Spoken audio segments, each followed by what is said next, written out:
In today's video, I'm going to teach you how to delete non-group expenses in Splitwise. If you've ever added an expense directly with a friend in Splitwise, outside of a group, and later realized it was a mistake or no longer needed, knowing how to remove it properly can really help keep your balances clean and accurate.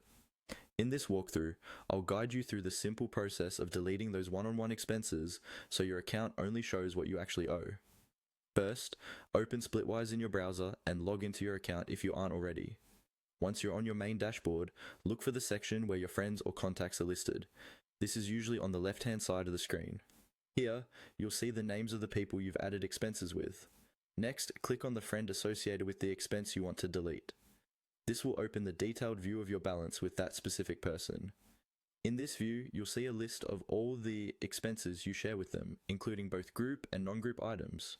What we're interested in are the non-group expenses, which are usually just listed directly between the two of you, without any group label attached. Take a moment to review the list and make sure you found the exact expense you want to remove.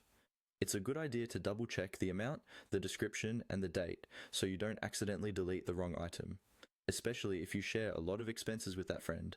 Once you've located the correct expense, move your cursor over it. On the right side of that expense line, you should see a small trash can or delete icon appear. This icon is the control you'll use to remove the entry. Click on the trash can icon for that specific expense. After clicking, Splitwise will typically show a confirmation prompt asking if you're sure you want to delete this expense. This is your last chance to confirm that you've selected the right one. If everything looks correct, go ahead and confirm the deletion. The expense will now be removed from your list with that friend, and your balance should update automatically to reflect the change. If you don't see the update right away, try refreshing the page. That's all you need to do to delete non-group expenses in Splitwise.